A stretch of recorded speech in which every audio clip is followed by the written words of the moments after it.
Imagine a vast ocean, each wave representing a thought. Some waves crash violently against the shore, while others gently lap at the sand. What if I told you that these waves are not just random occurrences? They are thought forms, living entities, born from our collective consciousness. As we navigate this sea of ideas, we must ask ourselves, are we the masters of our thoughts, or are our thoughts mastering us? Welcome to the world of egregores, where belief shapes reality and every thought has the power to create. In Tibetan Buddhism, there exists a fascinating phenomenon known as Tulpas. These are thought forms created through focused intention and collective belief. Practitioners believe that tulpas can take on lives of their own, influencing reality in profound ways. This practice illustrates how our mental energy can manifest entities that shape our experiences. Imagine a group of individuals meditating together with a singular purpose. Their combined focus births an entity that embodies their shared aspirations and fears. Supporting this idea is the Tibetan Book of the Dead by Padmasambhava, which delves into consciousness and how thought forms can influence life and death experiences.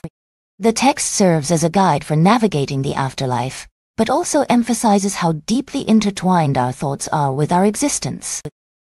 Another insightful read is Tulpas, The Art of Creating Thought Forms by C.J. McKinney, exploring modern interpretations of tulpas and how individuals interact with these entities through concentrated mental effort. McKinney's work sheds light on contemporary practices, where people intentionally create tulpas for companionship or guidance, blurring the lines between imagination and reality. But here's an unexpected insight. Thought forms can serve as both creators and destroyers. While many view them as benign or helpful, they can also become overwhelming or harmful if not managed properly. This challenges the assumption that all manifestations of intention are positive. Consider how negative thought patterns can spiral into anxiety or depression. These destructive thought forms thrive in environments where fear reigns supreme. Research indicates that belief systems significantly alter perceptions and behaviors. This suggests that our thoughts not only shape individual realities, but also contribute to a collective consciousness, a tapestry woven from countless threads of human experience. It raises questions about responsibility in our mental creations. If we acknowledge that our beliefs shape reality, then what does it mean when those beliefs turn toxic? We often view thought forms and egregores as dark shadows lurking in the corners of our minds, feeding off fears and anxieties like parasites on our psyche. But if we flip this narrative, imagine a community coming together to create a thought form rooted in love and support a radiant beacon illuminating paths previously obscured by doubt and despair.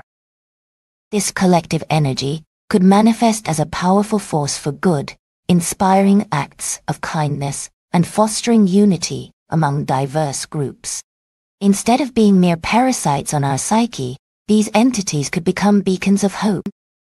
They could illuminate paths we never knew existed while encouraging us to rise above personal struggles for something greater than ourselves. The question then becomes, are we merely victims of our creations? Or can we harness them to uplift humanity? In this interconnected web of existence, every choice reverberates beyond individual lives. It ripples through time and space like stones cast into still waters. In a world where our thoughts can create realities, where intentions ripple outward like waves crashing upon distant shores. What if the true power lies not solely in what we believe, but in how deeply we connect with those beliefs? Are we architects crafting intricate structures from raw materials found within ourselves? Or are we merely puppets dancing to the whims of egregores lurking just beyond perception?